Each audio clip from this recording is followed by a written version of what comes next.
নমস্কার। আজকে নতুন একজন পেশেন্টকে দেখাচ্ছি। ভদ্রলোক মুর্শিদাবাদ থেকে এসেছেন।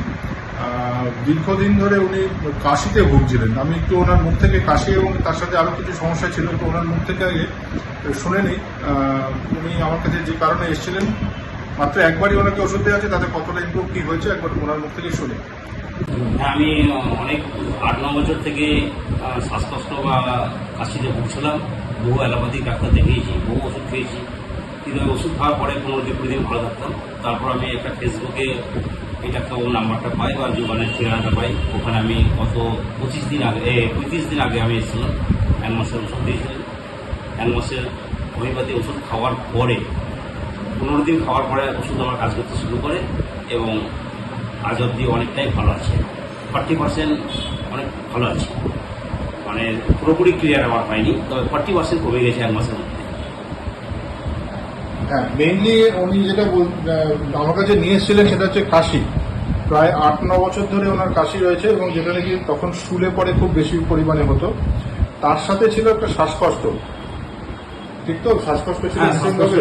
তো শ্বাসকষ্টের জন্য আপনি প্রচুর অ্যালোপ্যাথি অনেকগুলো ইনহেলার দিনে 5-6 বার করে প্রায় ইউজ করতে হতো। সেগুলোই লেখা আছে এখানে, পুরো কেস রেকর্ড করে। যেটা ওষুধটা ওনার সিলেকশন এসেছিল সেটা হচ্ছে কস্টিকাম। মেন মেডিসিন ছিল কস্টিকাম এবং রোড্রাম। কস্টিকামটা দেওয়ার যে উদ্দেশ্য, মেইন জায়গা 3-4টে জায়গা মেইন রয়েছে, সেটা হচ্ছে ভীষণ সিম্প্যাথেটিক মাইন্ডেড। শরীরে কিছু জায়গায় আঁচিল আছে ওনার, তাই তো? কিছু ঘাড়ে টাড়ে রয়েছে, কয়েকটা জায়গায় আঁচিল রয়েছে।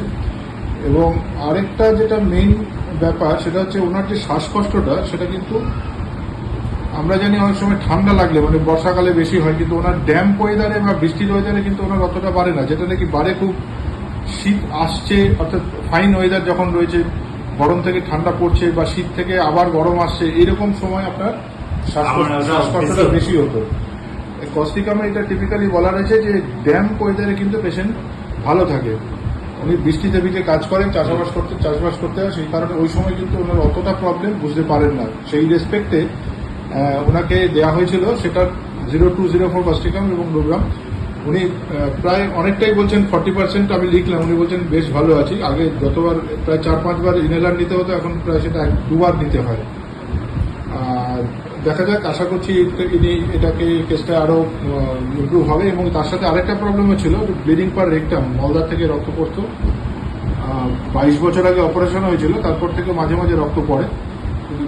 ওনাকে বলেছি আরো কন্টিনিউ করতে থাকুন, আশা করছি এটাও আপনার ভালো দিকে চলে যাবে। এটা একটা কিছুটা এডুকেশনাল ভিডিও হলো বিষয়টা, যেহেতু যারা ডাক্তার যারা জানতে চান কি কারণে মেডিসিন সিলেকশন হচ্ছে আর কি, তাদের জন্য ভিডিওটা করা।